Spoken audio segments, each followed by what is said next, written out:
കർത്താവിൻ്റെ മഹത്വമുള്ള നാമം വാഴ്ത്തപ്പെടുമാറാകട്ടെ. അനുഗ്രഹീതമായ ഈ നല്ല പ്രഭാതത്തിനായിട്ട് കർത്താവിന് സ്തോത്രം ചെയ്യുന്നു. ഈ പ്രഭാത സന്ദേശം കേൾക്കുന്ന എല്ലാ പ്രിയപ്പെട്ടവർക്കും വീണ്ടും വരുന്നവനായ ക്രിസ്തയേശുവിൻ്റെ നാമത്തിൽ എൻ്റെ പ്രഭാത വന്ദനങ്ങളെ ഈ നിമിഷം അർപ്പിക്കുകയാണ്.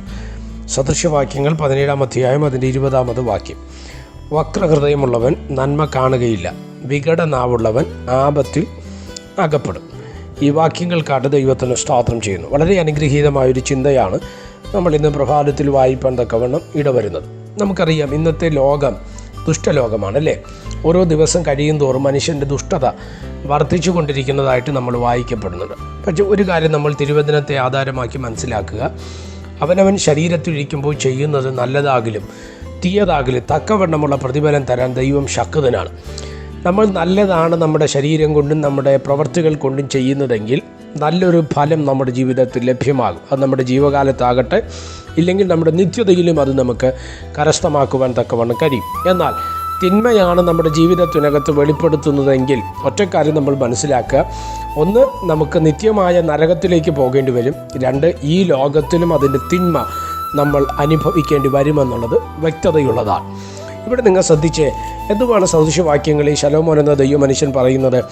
വക്രഹൃദയമുള്ളവൻ നന്മ കാണുകയില്ല. എന്തുവാ ഈ വക്രഹൃദയം എന്ന് പറയുന്നത്? നമുക്കറിയാം, ഇന്ന് മനുഷ്യരെല്ലാവരും ആഗ്രഹിക്കുന്ന ഒരു കാര്യമാണ് ഷോർട്ട് കട്ടിലൂടെ അല്ലെങ്കിൽ കുറുക്കു വഴികളിലൂടെ നല്ലതിലേക്ക് എത്തിച്ചേരുക. അതിനുവേണ്ടി പല പ്രയത്നങ്ങളും പ്രവൃത്തികളുമൊക്കെ ചെയ്യുന്ന ആൾക്കാരെ നമുക്ക് ഇന്ന് നമ്മുടെ സമൂഹത്തിനകത്ത് ധാരാളമായിട്ട് കണ്ടുവരുവാൻ തക്കവണ്ണം ഇടവരുന്നുണ്ട്. അത് സാധാരണ ലോകത്തിൽ മാത്രമല്ല, നമ്മുടെ ആത്മീക ലോകത്തും അത് വർദ്ധിച്ചിരിക്കുന്ന ഒരു കാലത്തിലാണ് നമ്മൾ എന്ത് ചെയ്യുന്നത്, ജീവിച്ചിരിക്കുന്നത്. വേഗത്തിൽ നന്മകളെ കൈവശമാക്കുക, വേഗത്തിൽ ഭൗതിക സ്ഥാനങ്ങളോ മാന്യതകളോ നമുക്ക് ലഭ്യമാകുക, നേരിട്ടുള്ള വഴി അല്ലാതെ കുറുക്കു വഴികളിലൂടെ അതിലേക്ക് ചെന്ന് പോകുന്ന ആൾക്കാരുണ്ട്. എന്നിട്ട് ദൈവം കരുതിയെന്നോ ദൈവം നടത്തിയെന്നോ ഒക്കെ പറയാറുണ്ട് അല്ലേ.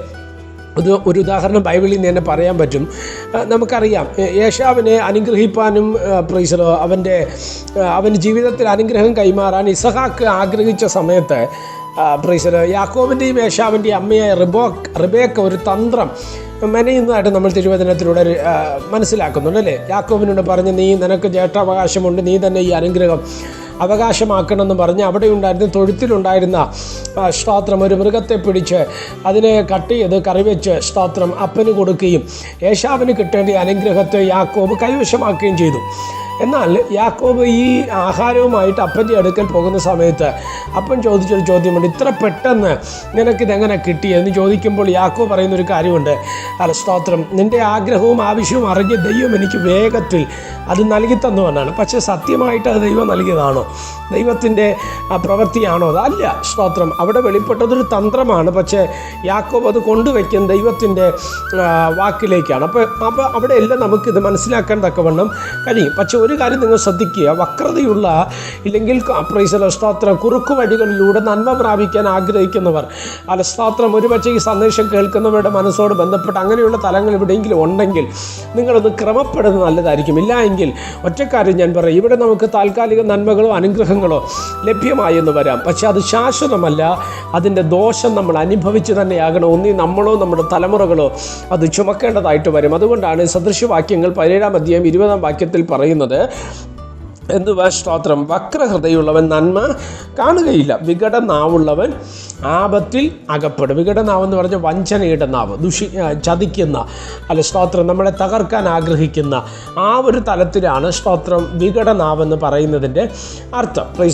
കൊലോസ്യ ലേഖനത്തിലേക്ക് നമ്മൾ കടന്നു വരുന്ന സമയത്ത് വ്യക്തമായിട്ട് തിരുവചനത്തിലൂടെ നമുക്ക് മനസ്സിലാക്കാൻ കഴിയും. കൊലോസ്യർ 4:6 ഇങ്ങനെ പറയും, നിങ്ങളുടെ വാക്ക് എപ്പോഴും കൃപയോട് കൂടിയതും ഉപ്പിനാൽ രുചി വരുത്തുന്നതും ആയിരിപ്പീൻ എന്ന് പറയപ്പെടുന്ന ഭാഗത്ത് നമുക്ക് മനസ്സിലാക്കുവാൻ തക്കവണ്ണം കഴിയുന്നു. സ്തോത്രം. അപ്പോൾ തന്നെ സദൃശവാക്യങ്ങൾ 4-ാം അധ്യായത്തിൻ്റെ 23-ാമത് വാക്യത്തിൽ നമ്മൾ പഠിക്കുമ്പോൾ ഇങ്ങനെ പറയുന്നു, സകല ജാഗ്രതയോടും കൂടെ നിൻ്റെ ഹൃദയത്തെ കാത്തുകൊള്ളുക, ജീവൻ്റെ ഉത്ഭവം അതിൽ നിന്നല്ലോ ആകുന്നത്. അപ്പം നിങ്ങൾ ശ്രദ്ധിക്കാൻ വേണ്ടി ഒരു കാര്യം പറയാം അല്ലേ. യേശു കർത്താവ് പറഞ്ഞു, ഹൃദയം നിറയുന്നതുമായി പ്രസ്താവിക്കുന്നത്. അതുകൊണ്ട് ഹൃദയത്തെ നമ്മൾ എന്തുകൊണ്ട് സൂക്ഷിക്കണം?